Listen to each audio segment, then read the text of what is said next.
Të dashur teleshikues, ju përshëndes. Po fillojmë edicionin e lajmeve në televizionin 4+ me një lajm nga bujqësia. Bllokimi i lëvizjes së automjeteve transportuese në drejtim të Juglindjes dhe drejt doganës së Qaftanës ka vështirësuar eksportin e perimeve nga Lushnja dhe Divjaka drejt Maqedonisë së Veriut, duke shkaktuar humbje për biznesin dhe fermerët. Bllokimi i lëvizjes së automjeteve të transportit në drejtim të Juglindjes dhe drejt doganës së Qaftanës është një kosto e shtuar për eksportuesit e perimeve nga Lushnja dhe Divjaka drejt Maqedonisë së Veriut. Eksportuesit shumicën e prodhimit e çojnë në vendet e Komunitetit Evropian dhe në këto kushte janë të detyruar të lëvizin nga Shqipëria në Kosovë e më pas në Maqedoninë e Veriut dhe drejt destinacioneve përfundimtare. Eksportuesit janë të detyruar që jo vetëm të vijojnë me nisjen e prodhimit të kontraktuar, por edhe të marrin prodhimin e fermerëve, duke pranuar kostot shtesë në transport. Sipas eksportuesve, kjo situatë u sjell kosto shtesë në transport, por ata kërkojnë të qëndrojnë korrekt me fermerët për mos t'u lënë prodhimin në parcela. Bllokimi i rrugës normalisht që ka sjell pasojë edhe për ne si eksportues. Kjo për ne është një kosto shtesë, pasi kamionat nga Maqedonia për bllokimin e rrugës tani do të detyrohen që të kalojnë nga Kosova, që të vinë në Shqipëri. Rradha e parë e punës është koha që shkakton vonesat. E dyta janë kostot e rritjes së transportit. Në këto kushte që ne ndodhemi, prapë ne jemi detyruar që t'i pranojmë këto kosta, sepse jemi këtu, jo vetëm për vete, po jemi që të ndihmojmë edhe fermerët që malli i tyre mos të ngelin nëpër sera apo që të shitet çdo gjë. Aktualisht keni mall stok në për momentin unë kam produkt, jam duke punuar, po i kam porosit, po thjesht më vëndon bllokimi i rrugës më shtyn vonesën me një ditë. Porosia nga dita tjetër shkon gjithmonë një ditë me vonesë. Sepse u marr kam programin, fermerët vazhdojnë sjellin produktin, prapë për ne është kosto sepse mirëmbajtjen në magazin janë frigoriferat që janë kosto tjetër shtesë. Po na penalizon çdo ditë edhe më tepër ajo rrugë nga Qaftana, sepse ne po gjejmë një destinacion tjetër që po vazhdojmë nga Kosova, që mos pengojmë punën si të fermerëve, po ashtu edhe tonën. Po kosto shtohet edhe më tepër, por ne do vazhdojmë punën siç kemi bërë, sepse edhe fermerët mos i pengojnë, po edhe punën tonë ta vazhdojmë. Pjesa më e madhe e pikave të grumbullimit, kryesisht ato me kapacitete të vogla këto ditë, duke mos gjetur alternativa transporti në linjat e zakonshme, kanë ndërprer grumbullimin e prodhimeve. Policia e Fierit ka bërë sot bilancin e luftës kundër kanabisit. 28 autor janë kapur në flagrancë në parcela ose sera me kanabis dhe mira bim janë asgjësuar dhe kontrolle ka patur gjithashtu në territor. 28 autor të kapur në flagrancë në parcela ose sera me kanabis, mira bim të asgjësuara dhe kontrolle në territor janë bilanci i policisë së Fierit në luftën kundër kanabisit. Të dhënat u bën publike në takimin e përvitshëm që thirret nga prefekti me qëllim koordinimin e organeve ligjzbatuese dhe atyre vendore. Drejtori i policisë së Qarkut, Skënder Hitaj, duke e cilësuar kultivimin e bimëve narkotike si element që prek sigurinë, bëri të ditura rezultatet. Përmes operacioneve të mirë organizuarave në terren, nëpërmjet kontrolleve të vazhdueshme në të gjithë zonën, është bërë mundur zbulimi dhe asgjësimi të gjitha rasteve të konstatuara në 17 të tilla për vitin 2025.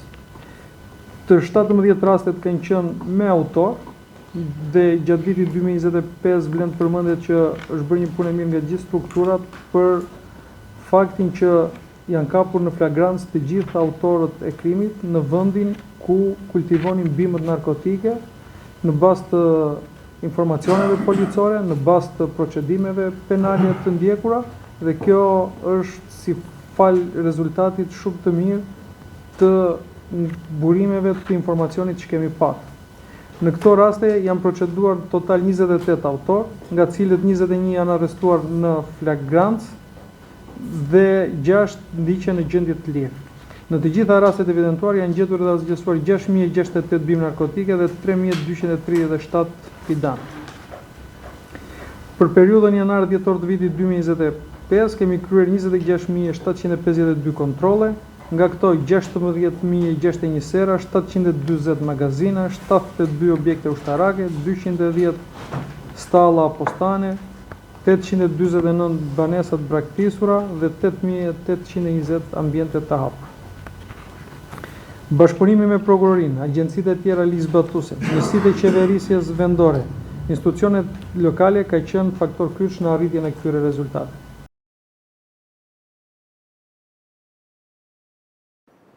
Lushnja dhe Fieri pushtojnë nga mjegulla e dendur mëngjesin e sotëm. Vështirësohet qarkullimi i mjeteve në akset kryesore rrugore. Shkaktohet një aksident nga mjegulla në rreth rrotullimin e Grabjanit, por pa të lënduar. Mjegulla e dendur ka përfshirë sot në mëngjes rrethin e Lushnjës, duke krijuar vështirësi dhe vonesa në qarkullimin rrugor. Kryesisht në aksin rrugor pushimi i shoferit Divjak dhe autostradë Divjak, ku shikueshmëria ka qenë e ulët dhe rreziku për aksidente i lartë. Një aksident ndodhi paraditën e sotme pranë rreth rrotullimit të Grabjanit. Dyshohet se drejtuesi i mjetit ka humbur kontrollin për shkak të shpejtësisë si dhe mjegullës dhe është përplasur me trafikndarsen. Mësohet se makina ka pësuar dëmtime të shumta, por vetë drejtuesi ka shpëtuar pa lëndime. Policia ka kryer veprimet hetimore dhe procedurale në vendin e ngjarjes. Gjithashtu edhe qyteti i Fierit është zgjuar këtë mëngjes i mbuluar nga një mjegull e dendur, e cila ka krijuar vështirësi të ndjeshme në qarkullimin e mjeteve. Në disa akse rrugore brenda qytetit, si dhe në hyrje-daljet kryesore, dukshmëria ka qenë e reduktuar ndjeshëm, duke detyruar drejtuesit e automjeteve të lëvizin me shpejtësi të ulët. Ndërkohë autoritetet u kanë bërë apel drejtuesve të mjeteve të tregojnë kujdes të shtuar dhe të respektojnë rregullat e qarkullimit rrugor. Ministri i Mbrojtjes Piro Vengu në një konferencë për shtyp foli për ushtarët shqiptarë që do të bëjnë pjesë tek forca stabilizuese në Gaza.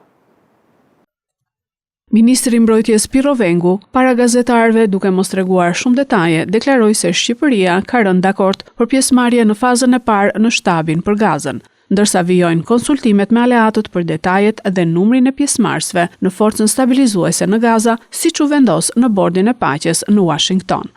Kur më është dhënë mundësia para pak kohësh të shprehem për këtë temë e angazhimit në forcën e stabilizimit të Gazës, e kam thënë në krye të herës që është një angazhim me 2 faza.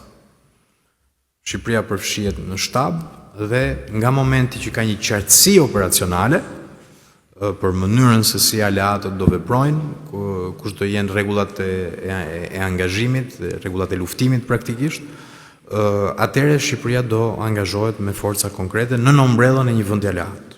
Këtë kemi thënë kryet herës, këtë po vazhdojmë të themi dhe sot. Ndërsa shefi i shtabit të ushtrisë, general Arben Kingji, tregoi përgatitjet e vendit tonë për të bërë pjesë e forcës stabilizuese.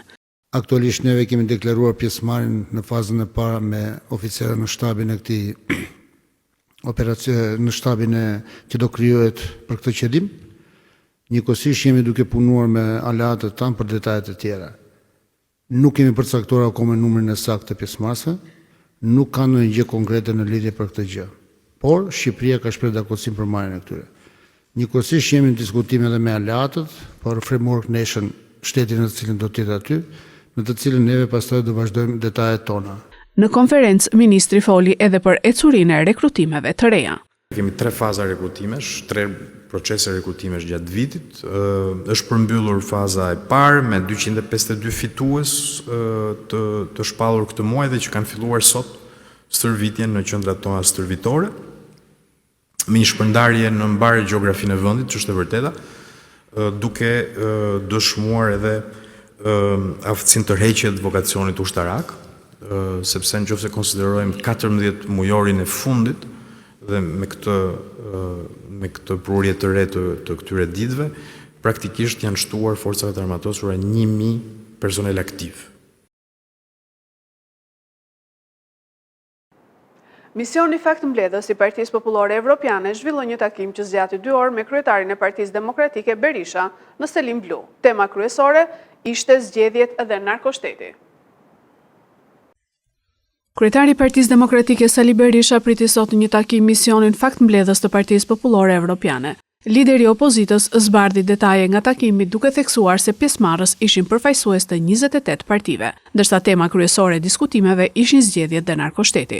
Vinë në një kohë shumë kritike, kur Edi Rama faktikisht ose de facto ka asgjësuar sistemin e drejtësisë në kuptimin e akuzës për zyrtarët e lartë. Doktor Berisha sqaron edhe situatën në protestën e 20 shkurtit, ku u hodh gaz lotësielës ndaj xhamisë namazjas. Kemi mbajtur qëndrimin më korrekt ndaj xhamis, asnjë protestues nuk ka kaluar në segmentin nga ura e tabakut tek dera e parlamentit. Kemi përjashtuar tërësisht nga veprimtaria protestuese. Por këta bandit kanë hedhur sasit pa fund me gazi për të revoltuar besimtarët që falnin namazin. Gjithashtu, kryetari i Partisë Demokratike shprehu shqetësimin për të sëmurët e izoluar pa mjekim në Juglindje. Të gjitha rrugët të ndërtuara prej tyre të çara, të shkatruara, është dëshmi e dështimit të plot total për shkak të vjedhjes të gjitha investimeve. Por me që jam tek rrugët, unë kam shqetësimin më të madh për dhjetra dhe qindra të smur të zonës juglindore, në radhë parë, të cilët kanë procedurat e mjekimit në Tiranë, në spitalet Tiranës, në dializë, në spitalin onkologjik, se procedurat janë të centralizuara dhe që sot meten pa mjekim, mbasi Edi Rama për vete udhton me 2 helikopter në vend se të dërgojë helikoptert dhe të marrë çdo të smur, ta sjelli këtu. Presidenti Amerikan Donald Trump në fjalimin e tij vjetor para Kongresit e cilësoi situatën aktuale në Amerikë si epoka e artë e saj. Presidenti Amerikan Donald Trump në fjalimin e tij vjetor para Kongresit e cilësoi situatën aktuale në Amerikë si epoka e artë e Amerikës, sipas NBC News. Fjalimi i tij zgjati 1 orë 47 minuta dhe u cilësua si më i gjatë i këtij lloji.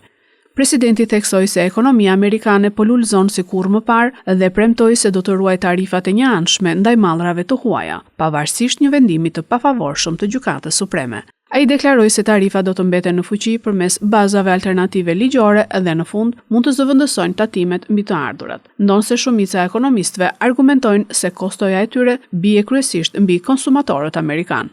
Trump promovoi gjithashtu politikat e tij fiskale për vitin 2025, përfshirë heqjen e taksave mbi bakshishet dhe krijimin e llogarive të investimit për të posaçlindurit, të quajtura Trump accounts, të cilat sipas tij mund të arrijnë mbi $100,000 deri në moshën 18 vjeçare me kontribute modeste shtesë. Megjithatë, sondazhet tregojnë se 13 muaj pas mandatit të tij të dytë, shumë amerikanë mbeten të pakënaqur me gjendjen ekonomike dhe me mënyrën se si ai ka menaxhuar çështjet kyçe, përfshirë fushatën e deportimeve masive. Ende mbetet e paqartë nëse fjalimi do të ndikojë tek votuesit përpara zgjedhjeve të ardhshme. Fjalimi u shoqërua me tone të ashpra ndaj demokratëve dhe me përplasje të drejtpërdrejta në sallë. Debati u ndes veçanërisht pas referencave të presidentit për mbylljen e kufirit me Meksikën dhe zgjerimin e deportimeve. Në politikën e jashtme, presidenti u ndal tek tensionet me Iranin duke vlerësuar operacionin e qershorit që sipas tij dobësoi kapacitetet bërthamore të Teheranit. Demokratët kritikuan ashpër fjalimin, por përtej retorikës triumfuese, ndarjet politike dhe skepticizmi publik mbeten të thella. Këto ishin lajmet tona për sot. Lajmet i gjeni edhe në internet në website-in 4plusmedia.tv. Bashkë mirupafshim.